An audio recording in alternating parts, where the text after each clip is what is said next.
Assalamualaikum warahmatullahi wabarakatuh. Halo sahabat pembelajar, jumpa lagi dengan saya Adi Setiawan. Pada pertemuan kali ini kita akan membahas mengenai sistem dan struktur politik Indonesia pada masa Orde Baru, yakni aksi-aksi Tritura atau Tri Tuntutan Rakyat. Lahirnya pemerintahan Orde Baru yang dipimpin oleh Presiden Soeharto tidak terlepas dari berbagai macam peristiwa antara tahun 1965 hingga tahun 1966.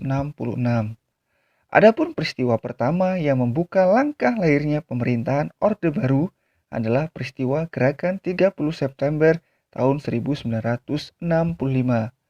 Peristiwa ini sekaligus menjadi titik awal berakhirnya kekuasaan Presiden Soekarno dan hilangnya kekuatan politik PKI dari percaturan politik Indonesia.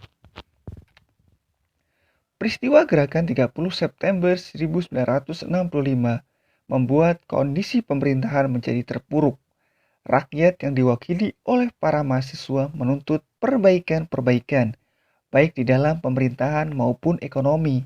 Pasalnya, pada masa berlangsungnya demokrasi terpimpin, kondisi ekonomi Indonesia berada dalam keadaan lemah.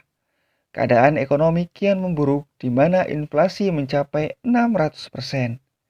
Kondisi ini kemudian menyulut aksi yang dilakukan oleh mahasiswa. Mereka turun ke jalan, menuntut agar pemerintah melakukan perubahan-perubahan. Bukan hanya mahasiswa, rakyat pada umumnya kemudian turut melakukan aksi dengan membentuk kesatuan aksi masing-masing, seperti Kesatuan Aksi Pemuda-Pemuda, Mahasiswa, dan Pelajar atau KAPI. Kemudian ada Kesatuan Aksi Buruh Indonesia, KABI, Kesatuan Aksi Sarjana Indonesia atau KASI, Kesatuan Aksi Wanita Indonesia atau KAWI, Kesatuan Aksi Guru Indonesia atau KAGI, dan Kesatuan Aksi Mahasiswa Indonesia atau KAMI. Kesatuan-kesatuan aksi di atas menuntut agar dibubarkannya PKI dan perbaikan ekonomi, terlebih setelah dibentuknya Barisan Front Pancasila. Pemuda dan mahasiswa lalu mengeluarkan 3 tuntutan atau yang dikenal dengan istilah Tritura, Tri Tuntutan Rakyat, pada tanggal 12 Januari tahun 1966.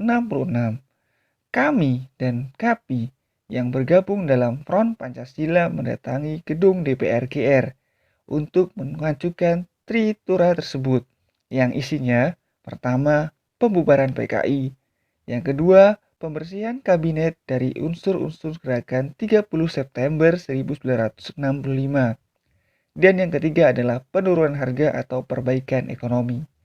Presiden Soekarno menanggapi aksi itu dengan mengumumkan perubahan Kabinet Dwikora menjadi Kabinet 100 Menteri, namun tidak membubarkan PKI ataupun menindak tokoh-tokoh yang dianggap terlibat dalam peristiwa tersebut.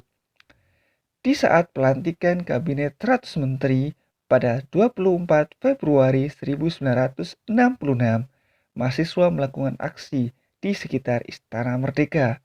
Aksi itu menimbulkan bentrok antara mahasiswa dengan pasukan Cakrabirawa yang menyebabkan gugurnya mahasiswa bernama Arif Rahman Hakim. Menindak aksi itu, Presiden Soekarno kemudian membubarkan KAMI. Kebijakan Presiden tersebut dibalas dengan aksi demonstrasi dan penyerbuan mahasiswa terhadap gedung Departemen Luar Negeri dan kantor berita Cina Xinhua. Demikianlah pembahasan kita mengenai kondisi politik Indonesia pada masa awal pemerintahan Orde Baru, yakni munculnya aksi-aksi Tritura. Terima kasih. Wassalamualaikum warahmatullahi wabarakatuh.